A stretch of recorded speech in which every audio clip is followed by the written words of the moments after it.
நாமத்துக்கு ஸ்தோத்திரம். நாளிலும் மீண்டுமாக இன்னொரு நாள் நம்ம அவருடைய சமூகத்தில் இந்த சிலுவை தியான ஆராதனைக்கு வருகிறதுக்கு தேவன் நமக்கு கொடுத்த நல்ல கிருபைகளுக்காக ஆண்டவருக்கு நன்றி செலுத்துகிறேன். சிலுவை பற்றிய உபதேசம் நமக்கு எப்படிப்பட்டதாக இருக்கிறது? தேவ எல்லாருக்கும் பலன் கொடுத்துருக்குறதா? கிட்டத்தட்ட ஒரு வாரம் முடிச்சிட்டோம் இல்லையா? ஒரு வாரம் முடித்து நம்ம ஆண்டவருடைய சமூகத்தில் ஒவ்வொரு நாள் என்ன பண்ணணும்? நம்ம ஆவிக்குரிய வாழ்க்கையில் நம்ம பலப்படுகிறவர்களாய் பரிசுத்தமாக இருக்கிறவன் இன்னும் பரிசுத்தமாக இருக்கட்டும். அது வந்து ஒரு கண்டினியூ ப்ராசஸ். நம்மளும் பரிசுத்தமாயிட்டேன்னு யாராலும் என்ன பண்ண முடியாது, சொல்ல முடியாது. ஒவ்வொரு நாளுக்கு நாள் இன்னும் நாம் என்ன பண்ணணும்? அவரை கிட்டி சேருகிறவர்களாய் காணப்படணும். காலைதோறும் அவருடைய கிருபை புதிதாக இருக்குதுன்னு சொல்லி வேதம் சொல்லுகிறது. நாளில் நம்ம அழகா பாடல் பாடினோம். சிலுவை சுமந்து இயேசுவின் பின் சிரித்த முகமாய் சென்றிடுவோம். சிரித்த முகத்தோடு வந்திருக்கிறோம். ஆனால் எவ்வளோ சிலுவையை சுமந்துட்டு இருக்கிறோன்னு சொல்லி அவங்களை கேட்டால் தான் தெரியும். வெளியிலேருந்து பார்க்கும்போது எப்படி இருக்கும்? சிரித்து சந்தோஷமாக இருக்கிறது போல இருக்கு. ஆனால் எல்லாருக்கும் பாடுகள் உண்டு, உபத்திரவங்கள் உண்டு. ஆனாலும் கொஞ்சம் காலம் பாட அனுபவிக்கிற நம்ம என்ன பண்ணுவார்? அவர் சீர்படுத்தி ஸ்திரப்படுத்தி அவர் என்ன பண்ணுவார்? நிலைநிறுத்துகிற தேவன். இவ்வாழ்வின் துன்பம் எல்லாம் சில காலம்தான், இணையில்லாத மகிமை இனிமேல் நமக்கு நிச்சயம் அழகான் பாடணும். இந்த நாளிலும் நேற்று தினத்தில் நம்ம பார்த்தோம் இல்லையா? ஆண்டவர் சிலுவையில் நமக்கு கற்றுக் கொடுக்குற 2 காரியங்களை குறித்து பார்த்தோம். என்னெல்லாம் பார்த்தோம்? அவர் அன்பாக இருக்கிற நாம் எப்படி இருக்கணும்? அன்பு கூற கடனாளிகளாக இருக்கிறோன்னு சொல்லி நம்ம பார்த்தோம். 2வது நம்ம என்ன காரியத்தை குறித்து நம்ம பார்த்தோம்? மன்னிக்கணும். ஆண்டவர் சிலுவையில் மன்னிச்சார். அப்போது ஏன் 2 காரியம் நம்ம பார்த்தோம். ஆனால் இந்த 2 காரியத்தை நம்ம ஏன் செய்யணும்னு சொல்லி நம்ம பார்த்தோம். இன்றைக்கி அதே போல் இன்னொரு 2 காரியத்தை நம்ம பார்க்கலாம். எல்லாருக்கும் நன்றாக தெரிந்த காரியம்தான். நான் ரொம்ப நேரம் யோசனை இதுக்கு முன்னாடி அன்பை குறித்து ஒரு மெசேஜை நம்ம தனியாக எடுத்துருக்குறோம். இதுவும் நம்ம நிறைய நேரங்கள் எடுத்துருக்குறோம். ஆனாலும் ஆவியானவர் இந்த நாளில் நம்மோடு கூட பேச சித்தமுள்ளவராக இருந்தபடினால எடுத்தவர்கள் வாசிங்க. அப்போஸ்தலர் 10வது அதிகாரம் 38வது வசனம் வாசிங்க. அப்போஸ்தலர் 10:38.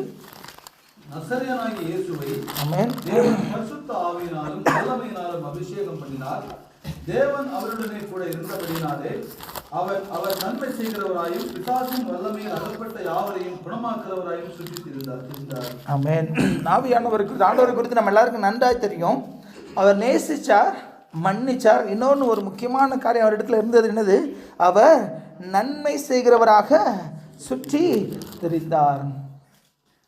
ஏசப்பா எப்படி சொல்லியிருந்தார்? அவர் போகிற இடத்துலலாம் என்ன அற்புதம் அடையாளங்களை நம்ம பார்க்குறோம். எத்தனையோ அற்புதங்கள் அடையாளங்கள். அதான் அவர் செய்த அற்புதங்களெல்லாம் சொல்லணும்னு சொன்னால் நாட்கள் போதாது, புத்தகங்களும் போதாதுன்னு சொல்லி வேதத்தில் சொல்லப்பட்டிருக்கிறது. அவ்வளவு அற்புதங்களையும் அடையாளங்களையும் தேவன் செய்தான்னு சொல்லி நம்ம பார்க்குறோம். அவர் நன்மை செய்கிறவராக சுற்றி திரிந்தார். அப்போ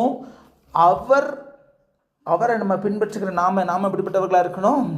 நன்மை செய்கிறோம். இந்த நாளில் நம்ம இருக்கிறோமான்னு சொல்லி ஒரு விஷயம் நாமே சிந்தித்து பார்ப்போம். நாம் எப்படிப்பட்டவர்களாக இருக்கணும்? நன்மை செய்கிறவராய் அவர் சுற்றித் திரிந்தார். வாசிங்க ரோமர் 2வது அதிகாரம் 10வது வசனம் வாசிங்க. ஆமென்.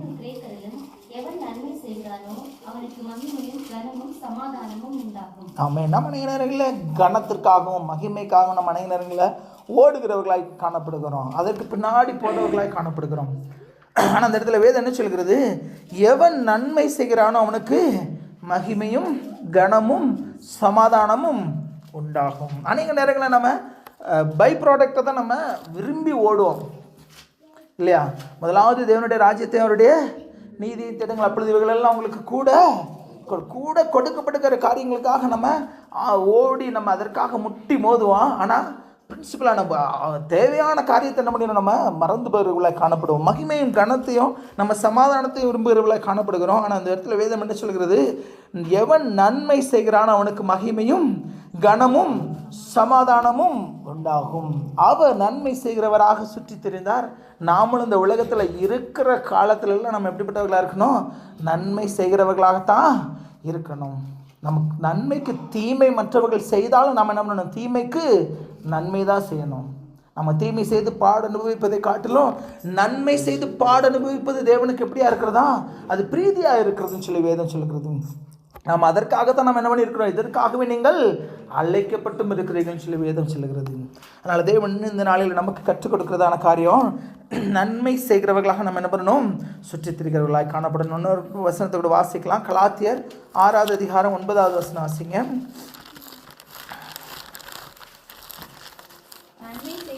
சோர்ந்து போகாமல் இருப்போமாக. நாம் தளர்ந்து போகாதிருந்தால் ஏற்ற காலத்தில் அறுப்போம். ஆமென். நன்மை செய்வதில் சோர்ந்து போ. நிறைய நேரங்களில் நம்ம நன்மை செய்வோம், ஆனால் கொஞ்சம் நாட்கள் ஆக என்ன பண்ணிடுவோம், நம்ம அதில் சோர்ந்து போயிடுவோம். ஏன்? நம்ம செய்த நன்மைக்கேற்ற பலன் என்ன பண்ணாது, நமக்கு கிடைக்காது. நம்ம நன்மை செய்திருப்போம், அவங்க என்ன பண்ணிடுவாங்க, தீமை செஞ்சிருவாங்க. அதனால் நம்ம என்ன பண்ணிடுவோம், சோர்ந்து போயிடுவோம். ஆனால் அந்த இடத்துல வேதம் சொல்லுகிறது, நீங்கள் நன்மை செய்கிறதுல என்ன பண்ணிடாதீங்க, சோர்ந்து போயிடாதீங்க. ஏன்னா நாம் தளர்ந்து போகாதிருந்தால் ஏற்ற காலத்தில் அறுப்போம். நாம் எதிர்பார்க்கிற நன்மை இல்லைன்னா நாம் எதிர்பார்க்கிற விளைச்சல் இந்த உலகத்தில் காணப்படுகிறது. ஆண்டவர் கொடுக்கிறது விளைச்சல் எங்கே இருக்கிறது, அவர் மறுமையில். அதனால் நம்ம பாடணும் இல்லையா, இணையில்லாத மகிமை இனிமேல் நமக்கு உண்டு.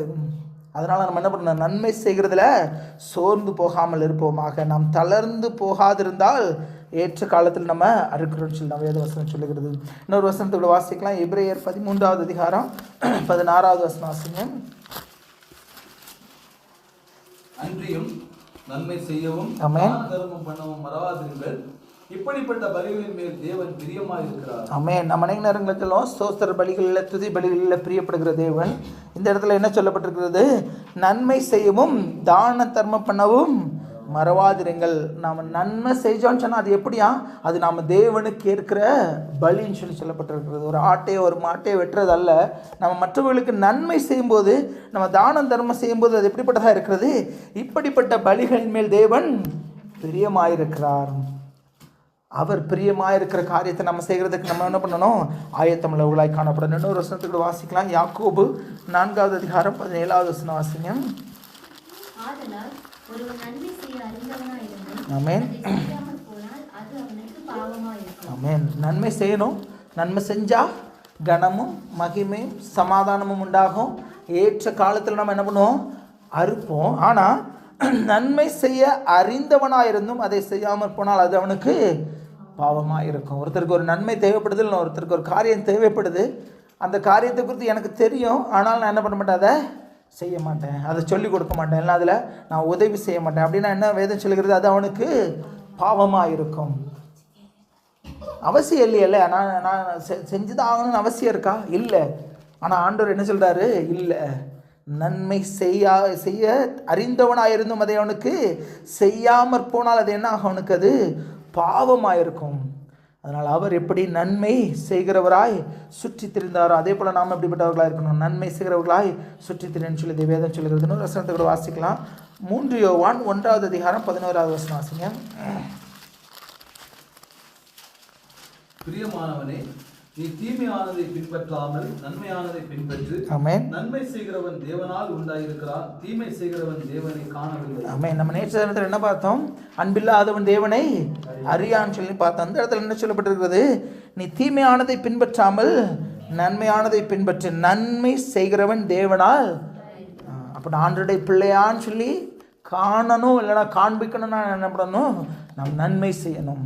ஒருத்தவங்க நம்மக்கிட்ட உதவின்னு கேட்டா, சகோதரன் இடத்துல உதவி கேட்டு வரும்போது நீ போயிட்டு நாளைக்கு வா, அப்படி இல்லை. உனக்கு நன்மை செய்ய நீ அறிந்தவனாயிருந்தோம், நன்மை செய்ய நமக்கு திராணி இருந்தோம், அதை செய்யத்தக்கவர்களுக்கு நம்ம என்ன பண்ணக்கூடாது, செய்யாமல் என்ன பண்ணக்கூடாது, ஒரு நாளும் இருக்கக்கூடாது. நன்மையானதை பின்பற்றி நன்மை செய்கிறவன் தேவனால் உண்டாயிருக்கிறான்னு சொல்லி வேதம் சொல்லுகிறது. அதே மாதிரி இன்னொரு வசனத்தில் வாசிக்கலாம். யாக்கோபு 2வது அதிகாரம் 8வது வசனம் வாசிங்க. உன்னிடத்தில் நீ அன்பு கூறுகிறது போல பிறனிடத்திலும் அன்பு கூறுவாயாக என்று வேத வாக்கியம் சொல்லுகிற ராஜரீக பிரமாணத்தை நீங்கள் நிறைவேற்றினால் நன்மை செய்வீர்கள். ஆமென். நியாயப்பிரமாணம் தீர்க்க தரிசனம் முழுமையும் 2 கட்டளைகள் அடங்கியிருக்குதுன்னு சொல்லி நேற்று நம்ம பார்த்தோம். இந்த 2 கட்டளைகளையும் நான் நிறைவேற்றி நான் என்ன பண்ணுவேன், நன்மை செய்வேன். அதான் சொல்ல, எல்லாவற்றிற்கும் மூலதனம் எது, அன்பு தான். அன்பு இல்லாமல் ஒன்றுமே கிடையாதுன்னு சொல்லி வேதம் சொல்லுகிறது. உன்னிடத்தில் நீ அன்பு கூறுவது போல பிறனிடத்திலும் அன்பு கூறுவாயாக என்று வேத வாக்கியம் சொல்லுகிற ராஜரீக பிரமாணத்தை நீங்கள் நிறைவேற்றினால் நன்மை. அப்படிங்க நன்மை செய்யலாம் என்ன அர்த்தம், அவர் கொடுத்த கட்டளை என்ன பண்ணலன்னா நிறைவேற்றல. ஏன் என்னால் நன்மை செய்ய முடியலை, ஏன்னா நான் என்ன பண்ணல, என்னை போல நான் நேசிக்கிறேன், ஆனால் என்னை போல என்ன பண்ணல, நேசிக்கலை. ஆண்டவராக இயேசு கிறிஸ்து என்ன எப்படி நேசித்தாரோ அப்படி நான் என்ன பண்ணல, மற்றவங்கள நேசிக்கலை. ராஜரீக பிரமாணத்தை நீங்கள் நிறைவேற்றுவீர்கள். ஆனால் நீங்கள் என்ன பண்ணுங்க, நன்மை செய்யுங்கள் அப்படின்னு ஆண்டவர் நம்முடைய கருத்துல கொடுத்துட்டார் இல்லையா. நீங்கள் அந்த பிரமாணத்தை நிறைவேற்றணும்னு சொல்லி நினைச்சிங்கன்னு சொன்னால் என்ன பண்ணுங்க, நன்மை செய்யுங்க. இப்போ நன்மை செய்யலைன்னா பிரமாணத்தை நான் நிறைவேற்றல, அப்போ நான் ஆட்டோமேட்டிக்காக என்ன ஆயிடுறேன், நான் பாவியாகிறேன். அதனால தான் நம்ம பாஸ்டர் இல்லையா, நம்ம நன்மை செய்யாது இருக்கிறோம் எப்படியா, அது பாவம் ஆயிருக்குன்னு சொல்லி வேதம் சொல்லுகிறது. அதனால் ஆவியானவர் எப்படி அவர் ஆண்டவராக இயேசு கிறிஸ்து நன்மை செய்கிறவராய் சுற்றி திரிந்தார், அதே போல் நாமளும் எப்படிப்பட்டவர்களாக இருக்கணும், நன்மை செய்கிறவர்களாய். பலனை, உலகத்தின் பலனை எதிர்பார்த்து அல்ல, ஆவியானவர் நமக்கு அதை கட்டளையாக கொடுத்துருக்குறான்னு சொல்லி நம்ம நினச்சி செஞ்சோன்னு சொன்னால் அது என்ன பண்ணாது, அது ஒரு பேடனாகவே நமக்கு இருக்காது. நிறைய நேரங்களில் நம்ம அடுத்தவங்களுக்கு சில காரியங்களை செய்யும்போது ஒரு சின்ன ஒரு டிலேயோ ஏதோ ஒன்று வந்துச்சுன்னா நமக்கு அது வந்து இரிட்டேஷன் ஆகும், நம்மளால் அது செய்ய முடியாது. நமக்கு செய்கிறது போல் என்ன பண்ண முடியும், நம்ம அடுத்தவங்களுக்கு செய்ய மாட்டோம். ஏன், என்னை நேசிக்கிறது போல் நான் என்ன பண்ணல, மற்றவர்களை நேசிக்கலை. அன்பு இல்லாததுனால தான் என்ன பண்ணல, சில காரியங்களில் சிலருக்கு சில நன்மைகளை செய்ய முடியுது, சிலர் சில நன்மைகளை கேட்கும்போது அதை நம்ம மறுக்கிறவர்களாய் காணப்படுகிறோம். அப்படி அல்ல, நமக்கு என்ன பண்ண, நன்மை செய்ய திராணி இருக்கும்போது அதை செய்யத்தக்கவர்களுக்கு செய்யாமல் நம்ம என்ன பண்ணக்கூடாது, இருக்கக்கூடாது. உன்னிடத்தில் அன்பு கூறுவது போல பெருனிடத்திலும் அன்பு கூறுவாயாக என்று வேத வாக்கியம் சொல்லுகிற ராஜரீக பிரமாணத்தை நீங்கள் நிறைவேற்றினால், நம்ம எதற்காக அழைக்கப்பட்டிருக்கிறோம், அவருடைய பிரமாணத்தை 2 கட்டில் தான். இதில் நியாயப்பிரமாணம் தீர்க்க தரிசனங்கள் முழுமையும் அடங்கி இருக்கிறது. அப்போ அந்த தீர்க்க தரிசனத்தை, அந்த நியாயப்பிரமாணத்தை நான் நிறைவேற்றினா நான் என்ன பண்ணுவேன், நன்மை செய்கிறவர்களாய் சுற்றி திரிவேன்னு சொல்லி நம்ம பார்க்குறோம். இன்னொரு காரியத்தை கொடுத்து பார்க்கலாம். ரெண்டாவதாக, முதலாவது அவர் நன்மை செய்கிறவராக சுற்றி திரிந்தால் நாமும் நன்மை செய்யணும். ரெண்டாவது இன்னொரு வசனத்தை வாசிக்கலாம். உபாகமம் 10வது அதிகாரம் 17வது வசனம் வாசிங்க. உபாகமம் 10:17. தேவனாகிய கர்த்தர், ஆமென், தேவாதி தேவனும் கர்த்தாதி கர்த்தரும் மகத்துவமும் வல்லமையும் பயங்கரமுமான தேவனாய் இருக்கிறார். அவர் பட்சபாதம் பண்ணுகிறவரும் அல்ல, பரிதானம் வாங்குகிறவரும் அல்ல. நம்ம இன்னொரு வசனத்தோடு வாசிக்கலாம். அப்போஸ்தலர் 10வது அதிகாரம் 34வது வசனம் வாசிங்க. அப்பொழுது பேதுரு பேசத் தொடங்கி, தேவன் பட்சபாதம் உள்ளவர் அல்ல என்று. ஆமென். நம்ம 2 இடத்துல என்ன ஒரே ஒரு காரியத்தை தான் பார்க்கலாம் இல்லையா. உங்கள் தேவனாகிய கர்த்தர் தேவாதி தேவனும் கர்த்தாதி கர்த்தரும் மகத்துவம் வல்லமையும் பயங்கரமான தேவனாக இருக்கிறார். அதெல்லாம் நம்ம அறிந்திருக்கிறோம். அவர் பட்சபாதம் பண்ணுகிறவர் அல்ல. ஏசப்பா எப்படி இருந்தார் இந்த உலகத்தில் வாழ்ந்த நாட்களில்? அவர் பட்சபாதம், எங்கேயாவது பட்சபாதம் பார்த்தா நம்ம சொல்லி நம்ம பார்க்குறோமா? இல்லவே இல்லை. அதே மாதிரி பேதுரு தான் அழகாக சொல்கிறார். பேதுரு பேச தொடங்கி, தேவன் பட்சபாதம் உள்ளவர் அல்ல. அதே மாதிரி ரோமர் 2:11 நம்ம பார்க்கும்போது அதே காரியத்தை தான் சொல்லப்பட்டிருக்கிறது. தேவன் பட்சபாதம் உள்ள அல்ல, தேவனிடத்தில் பட்சபாதம் இல்லை. தன்னுடைய உயிர் சிநேகிதனான லாசருவை உயிரோடு எழுப்பினார். தேவாலய தலைவனாகிய யவீருவின் மகளை உயிரோடு எழுப்பினார். நடந்து போகிற வழியில் எதிர்கொண்டு வந்த நாயினூர் விதவியின் மகனை என்ன பண்ணார், உயிரோட எழுப்பினார். அவங்க கூப்பிட்டாங்களா? யவீர்வாவது வந்து வேண்டிக் கொண்டான், என்னுடைய மகள் வியாதியாக இருக்கிறா, வந்து அவளுக்காக நீங்கள் என்ன பண்ணணும், அவளை காப்பாற்றணும்னு சொல்லி வேண்டிக் கொண்டான். ஆனால் இவங்க என்ன பண்ணுறாங்க, போகிறாங்க. அவர் நடந்து போகும்போது நாயினூர் விதவை என்ன பண்ணுறா, தன்னுடைய மகன் அந்த எடுத்துகிட்டு வரும்போது பார்த்துட்டு என்ன பண்ணார், மனதுருகி என்ன பண்ணார், அவர் குணமாக்கினான்னு சொல்லி நம்ம பார்க்குறோம். அவரிடத்துல பட்சபாதம் இல்லை. அப்போ நாமளும் இப்படிப்பட்டவர்களாக இருக்கணும், பட்சபாதம் இல்லாதவர்களாக. பெரியவங்க சிறியவங்க தாழ்ந்தவங்க வேண்டியவங்க வேண்டப்பட்டவங்க எந்த பட்சபாதமும் நம்மகிட்ட என்ன பண்ணக்கூடாது, இருக்கவே கூடாது. நிறைய நேரங்களில் அதில் ஆண்டவரிடத்தில் இருந்த இரக்கமும் மனதிருக்கமும் நம்மிடத்தில் இல்லாததற்கு ஒரு முக்கியமான ஒரு காரணம் என்ன, நம்மகிட்ட இருக்கிற இந்த பட்சபாதம் தான். ஒரு சிலரை பார்த்தா நமக்கு இரக்கம் வரும், எல்லாம் வரும். ஆனால் ஒரு சிலரை பார்த்தா வராது. நிறைய நேரத்தில் நம்மளே சொல்லுவோம் இல்லையா, இவனுக்கு இது தேவைதான், இவன் படுற பாடு இது இவனுக்கு தேவைதான், இவன் செஞ்ச காரியங்களுக்கு இவன் படுற பாடு தேவைதான்னு சொல்லி நம்ம பேசுகிறவர்களாக காணப்படுகிறோம். அப்படி இல்லை, நம்முடைய தேவன் பட்சபாதம் உள்ள தேவன் அல்ல. அதனால் நாம் எப்படிப்பட்டவர்களாக இருக்கணும், அப்படி தான் இருக்கணும்.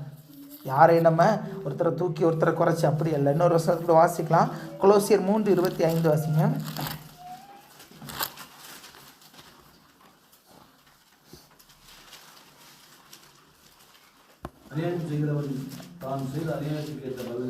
ஆமென். ஆமென். ஆண்டவர் பற்றி இரக்கமுள்ளவர், மனதுருக்கமுள்ளவர், அவரிடத்துல பட்சபாதம் இல்லை. இறக்க செய்கிறதுல மாத்திரம் இல்லை, நீதி செய்கிறதுல அவரிடத்துல என்னதில்லை, நேற்று நேரத்தில் நம்ம பார்த்தோம், 2 பேரை குறித்து பார்த்தோம் இல்லையா. தாவீதை குறித்து பார்த்தோம், மோசேயை குறித்து பார்த்தோம். அநியாயம் செய்தால் அதற்கேற்ற பலனை அடைவான். அது நம்ம இவ்வளோ அதை தான் வேதம் அழகா சொல்கிறது, முடிவு பரியந்த நிலை நிற்பவனே ரட்சிக்கப்படுவான். நம்ம எவ்வளவுதான் கூடவே இருந்தாலும் நம்ம விழுந்து போனோம்னு சொன்னால் ஆண்டவர் என்ன சொல்கிறாரு, உங்களை நான் யார் என்று அறியேன்னு சொல்லி வேதம் சொல்கிறத நம்ம பார்க்கணும். நம்ம அப்படிப்பட்டவர்களாக இராதபடிக்கு அவர் பட்சபாதம் உள்ள தேவன் அல்ல. அதனால் நம்மிடத்திலும் பட்சபாதம் இருக்கவே கூடாது. வாசிங்க இன்னொரு வசனத்தை விட, யாக்கோபு 2வது அதிகாரம் 9வது வசனம் வாசிங்க. பட்சபாதம் உள்ளவர்களாக இருப்பீர்களானால் பாவம் செய்து மீறுபவர்களுக்கு நியாயப்பிரமாணத்தால் தீர்க்கப்படுவீர்கள். ஆமென். பட்சபாதம் உள்ளவர்களாக இருப்பீங்கன்னு சொன்னால் என்னவா, நீங்கள் பாவம் செய்து நியாயப்பிரமாணத்தால் தீர்க்க. அதுக்கு முந்தின வசனம் நம்ம முன்னாடி வாசிச்சோம். ராஜரீக பிரமாணத்தை நீங்கள் நிறைவேற்றினால் நன்மை செய்வீர்கள். நீ நன்மை செய்யலைன்னா என்ன அர்த்தம்? நீ ஏன் நன்மை செய்யலை? நீ பட்சபாதம் உள்ளவர்களாக இருப்பீர்களானால் பாவம் செய்து மீறினவர்கள் என்று நியாயப்பிரமாணத்தால் தீர்க்க. ஏன் நன்மை செய்ய முடியலை?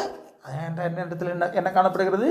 பட்சபாதம் காணப்படுகிறது. ஒருத்தர் கேட்டால் சந்தோஷமாக செய்கிறேன், இன்னொருத்தர் கேட்டால் செய்ய மாட்டேன், இன்னொருத்தர் கேட்டால் முன்னிறுத்திக்கிட்டே செய்வேன், இன்னொருத்தர் கேட்டால் வேண்டா வெறுப்பாக செய்வேன். அப்படி அல்ல.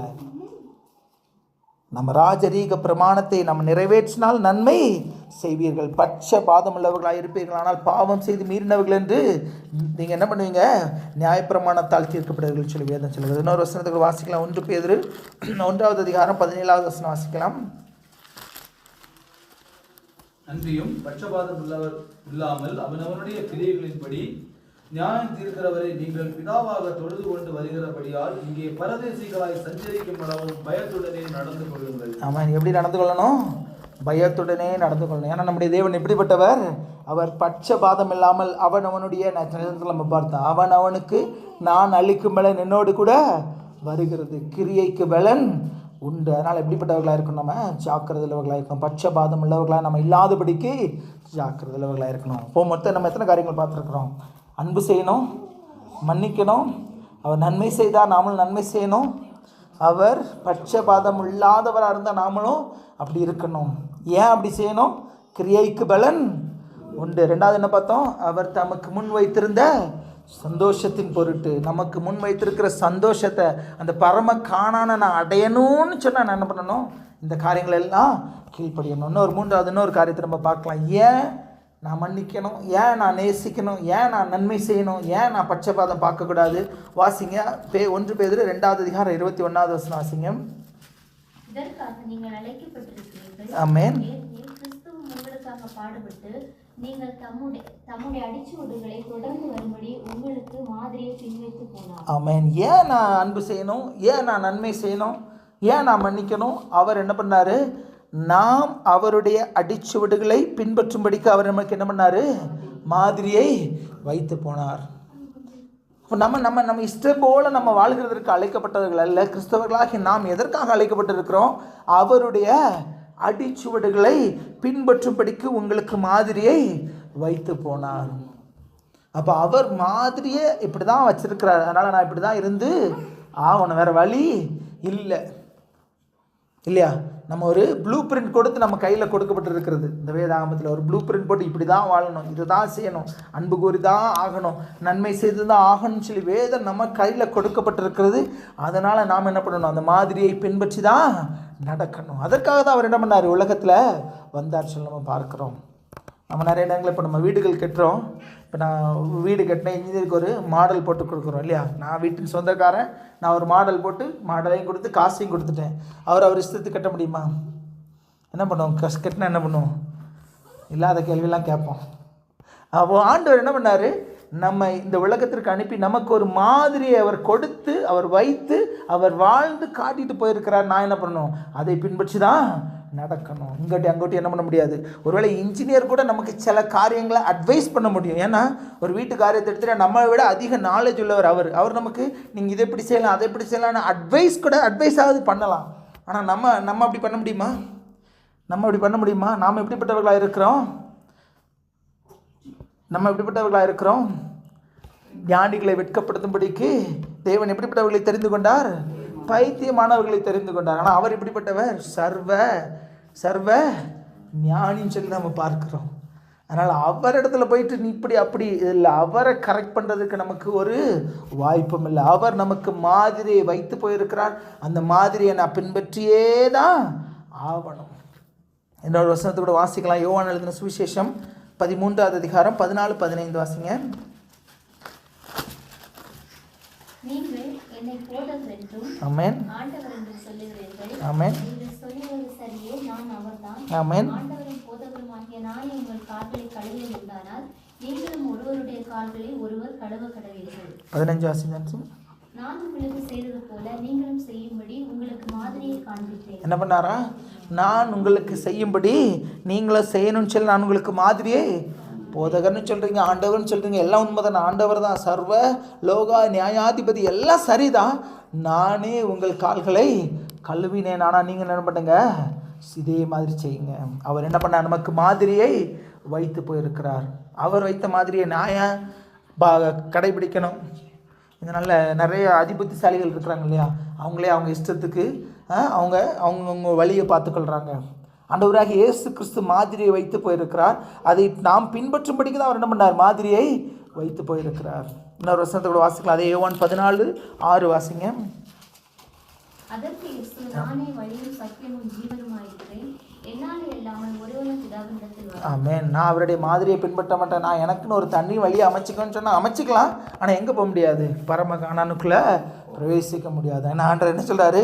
நானே வழியும் சத்தியமும், என்னை அல்லாமல் ஒருவனும் பிதாவின் இடத்துல அவர் வைத்து போயிருக்கிற மாதிரியை, அவருடைய காலடி சுவடுகளை நம்ம நடந்து போனால் தான் என்ன பண்ண முடியும்? பிதாவின் இடத்துல நம்ம போய் சேர முடியும். அப்போ ஏன் நம்ம ஆண்டவர் சிலுவையில் நமக்கு காண்பித்த காரியங்களை நம்ம கடைபிடிக்கணும்? அவர் நமக்கு மாதிரியை வைத்து போயிருக்கிறார். அந்த மாதிரியை பின்பற்றி அவரே வழியும் சத்தியமும் ஜீவனமாக இருக்கிறபடினால அவருடைய வழியில் நடந்தால் தான் என்ன பண்ண முடியும்னா பரம எருசலேமுக்குள்ள, பரம கானானுக்குள்ள என்ன பண்ண முடியும்? பிரவேசிக்க முடியும். இன்னொரு காரியத்தை குறித்து நம்ம பார்த்து முடிக்கலாம். இன்னொரு வசனத்தை கூட வாசிங்க. ஏன் நம்ம அவர் சிலுவையில் நமக்கு காண்பித்த இந்த காரியங்களெல்லாம் நம்ம செய்யணும்னு சொல்லி 4வது ஒரு காரியத்தை பார்க்கலாம். மத்தேயு எழுதின சுவிசேஷம் 7வது அதிகாரம் 13-14 வாசிங்க. இடுக்கமான வாசல் வழியாய் பிரவேசியுங்கள். கேட்டுக்கு போகிற வாசல் விரிவும் வழி விசாலமாய் இருக்கிறது, அதன் வழியாய் பிரவேசிக்கிறவர்கள் அநேகர். ஜீவனுக்கு போகிற வாசல் இடுக்கமும் வழி நெருக்கமுமாய் இருக்கிறது, அதை கண்டுபிடிக்கிறவர்கள் சிலர். ஆமென். எப்படி? ஏன் நான் அதை நம்ம அழகாக பாடல, சிலுவையை சுமந்து சிரித்த முகத்தோடு சென்றிடுவோம்.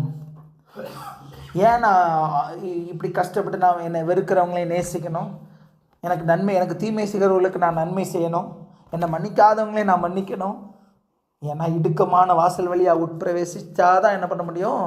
ஜீவனுக்கு போகிற வாசல். நாம் அதற்காகத்தான் அழைக்கப்பட்டிருக்கிறோம். இடுக்கமான வாசல் வழியாய் உட்பிரவேசியுங்கள். இஷ்டப்படி வாழலாம். கேட்டுக்கு போகிற வாசல் எப்படியா இருக்கிறது? விரிவும் வழி விசாலமுமாக இருக்கிறது, அதில் வழியாய் பிரவேசிக்கிறவர்கள் அநேகர். ஆனால் ஜீவனுக்கு போகிற வாசல் இடுக்கமும் வழி நெருக்கமாக தான் இருக்கும். அதான் பாடணும் இல்லையா? சிரித்த முகத்தோடு எதை சுமந்துட்டு போகிறோம்? சிலுவையை. வெளியே பார்த்தா சிரித்த முகத்தோடு தான் நம்ம போகிற மாதிரி இருக்கும். நிறைய பாடுகள், உபத்திரவங்கள் உள்ள எல்லாம் இருக்கும். ஆனால் நம்ம எப்படி போகிறோம்? சிரித்த முகத்தோடு. ஏன்? நான் இடுக்கமான வாசல் வழியாக உட்பிரவேசித்திருக்கிறேன். கஷ்டமாக தான் இருக்குது, நெருக்கமாக தான் இருக்குது. ஆனால் முடிவு எப்படி? நித்திய ஜீவன், ஜீவனுக்கு போகிற வாசல். அதனால் ஆண்டவர் சிலர் இடுக்கமான வாசல் வழியாக உட்பிரவேசிக்க பிரயாசப்படுங்க. ஏன் நான் இப்போ இவ்வளோ கஷ்டப்படணும்? ஏன் நான் அப்படிலாம் செய்யணும்? அப்படிலாம் என்னால் செய்ய முடியாது. இருக்கலாம், இஷ்டம் போல் வாழலாம், நம்ம நினைத்தது போல் வாழலாம், எல்லாம் செய்யலாம். ஆனால் அது எங்கே போகிற வாசல்? கேட்டுக்கு போகிற வாசல். ஆனால் நாம் எந்த வாசல் வழியாக உட்பிரவேசிக்க அழைக்கப்பட்டிருக்கிறோம்? இடுக்கமான வாசல் வழியாக உட்பிரவேசிக்க நம்ம அழைக்கப்பட்டிருக்கிறோம். அதனால தான் நம்மளை விரோதிக்கிறவர்களையும் நம்ம என்ன பண்ணணும்? நேசித்து தான் ஆகணும். சத்துருக்களை ஸ்நேகிச்சு தான் ஆகணும். உங்களை சபிக்கிறவர்களை ஆசீர்வதிச்சு தான் ஆகணும். நமக்கு தீமை செய்கிறவர்களுக்கு நம்ம நன்மை செய்து தான் ஆகணும்னு சொல்லி வேதம் சொல்லுகிறது. அதே மாத்திரமல்ல, அதே வசனம் தான் லூக்கா எழுதின சுவிசேஷம் 13வது அதிகாரத்தில் நம்ம வாசிக்கும் போது 23-24 வாசிக்கும் போது, இடுக்கமான வாசல் வழியாய் உட்பிரவேசிக்க பிரயாசப்படுங்கள், அநேகர் உட்பிரவேசிக்க வகை தேடினாலும் அவைகளால் கூடாமல் போகும். அநேகர் வகை தேடுறாங்க, ஆண்டவருக்காக வாழணும், ஆண்டவருடைய பிள்ளையாக வாழணும்னு சொல்லி நினைக்கிறாங்க. ஆனால் அவங்களால முடியலை. ஏன் முடியலை? அன்பு கூற முடியலை, மன்னிக்க முடியலை, நன்மை செய்ய முடியலை, தீமைக்கு நன்மை செய்ய முடியலை. அதனால் என்ன பண்ண முடியலை? பிரவேசிக்க முடியலை. வீட்டெஜமான் வந்து கதவை பூட்டின பின்பு நீங்கள் வெளியே நின்று என்ன பண்ணுறீங்களா? ஆண்டவரே, ஆண்டவரே எங்களுக்கு திறக்க, நீங்கள் எவ்விடத்தார உங்களை, அடுத்தவங்க என்ன சொல்கிறாங்க? உம்முடைய சமூகத்தில் போஜனம் பண்ணினோமே, நீர் எங்கள் வீதிகளில் போதகம் பண்ணினீரே, உங்கள் கூட உட்காந்து சாப்பிட்டோமப்பா, முகமுகமாக நான் பேசினேனப்பா, மணிக்கணக்காக நான் உட்காந்து ஜோம் பண்ணப்பா. ஆண்டவர் என்ன சொல்கிறார்? உங்களை யாருன்னே நான் அறியேன். ஏன்? இடுக்கமான வழியில் பிரவேசிக்கிறதுக்கு என்னால் முடியலை. நெருக்கம், ஒரு சின்ன நெருக்கம் வந்தோடனே டக்குன்னு அது அந்த இடத்துலேருந்து வெளியே போய் என்ன பண்ணுறோம்? நம்முடைய கம்ஃபர்ட் ஜோனுக்கு போயிடுறோம். ஒரு வார்த்தை, ஒரு பாடு, ஒரு தீமை நமக்கு வந்துடுச்சுன்னு சொன்னால் நம்முடைய எல்லா குணங்களும் என்ன பண்ணிடுச்சு? கொலாப்ஸ். நம்ம என்ன பண்ணிடுறோம்? பதிலுக்கு என்ன பண்ணிடுறோம்? தீமை செய்கிறவர்களாய் மாறி போயிடுறோம். இல்லைன்னா நம்முடைய அன்பு என்ன பண்ணிடுது? தனிந்து போகிறதாய் காணப்படுகிறது. அப்படி அல்ல. நெருக்கத்தில் நம்ம நிற்கும்போது ஆண்டவர் என்ன பண்ணுவார்? நம்மை அழைத்து கொள்கிறவராய் காணப்படுவார். அப்படி இல்லைன்னா ஆண்டவரே உங்க கூட உட்காந்து நம்ம போஜனம் பண்ணேன்னு சொன்னால், நீங்கள் எவ்விடத்தாரோ நான் உங்களை, அப்படின்னு என்ன அர்த்தம்? நீ யாருன்னு தெரியும், நீ எந்த ஊர்லேருந்து வந்தேன்னு எனக்கு தெரியாது, நீங்கள் எவ்விடத்தார உங்களை அறியேன், அக்கிரமக்காரரே நீங்கள் எல்லாரும் என்னை விட்டு அகன்று போங்கள். ஏன் நான் ஆண்டோடைய சிலுவை அவர் எனக்கு காண்பித்த வழியில் நடந்து போகணும்? ஏன் நான் நேசிக்கணும்? ஏன் நான் மன்னிக்கணும்? ஏன் நான் நன்மை செய்யணும்? செஞ்சால் தான் என்ன பண்ணணும்? அவருடைய பரம கானானுக்குள்ள என்ன பண்ண முடியும்? பிரவேசிக்க முடியும். உண்மையும் உத்தமும் உள்ள ஊழியக்காரனே, உன் எஜமானுடைய சந்தோஷத்துக்குள்ளே பிரவேசி. நான் இங்கே சந்தோஷமாக இருக்கணும், இங்கே என் இஷ்டப்படி வாழணும்னு சொன்னால் வாழலாம். ஆனால் அங்கே போகும்போது ஆண்டவர் என்ன சொல்லுவார்? நீங்கள் எவ்விடத்தார உங்களை நான் அறியேன். 28வது வசனம் எப்படி ஆச்சுகிறது? நீங்கள் ஆபிரகாமையும் ஈசாக்கையும் யாக்கோபையும் சகல தீர்க்கதரிசிகளையும் தேவனுடைய ராஜ்யத்தில் இருக்கிறவர்களாகவும் உங்களையோ புறம்பே தள்ளப்பட்டவர்களாகவும் காணும்போது உங்களுக்கு அழுகையும் பற்கடிப்பாங்கே உண்டாயிருக்கும். இங்கே பாடுபடாமல், உபத்திரவத்துக்கு நம்ம ஒப்புக்கொடாமல், நெருக்கம் வந்துச்சுன்னா நம்ம ஓடி போனோம்னு சொன்னால் கடைசியில் நம்ம எப்படி பார்ப்போமா? அவங்கெல்லாம் அங்கே இருப்பாங்க, நம்ம எங்கே இருப்போம்? உங்களையோ புறம்பே தள்ளப்பட்டவர்களாய் காணும்போது உங்களுக்கு அழுகையும் பற்கடிப்பும் அங்கே உண்டாயிருக்கும். இங்கே அழுதா பரவாயில்ல, இங்கே அழுதா பரவாயில்ல. ஒருத்தங்க நம்மளை கஷ்டப்படுற மாதிரி பேசிட்டாங்க, இல்லைன்னா நம்மளை காயப்படுத்திட்டாங்கன்னு சொல்லி இங்கே உட்காந்து நம்ம அழுதா பிரச்சனை இல்லை.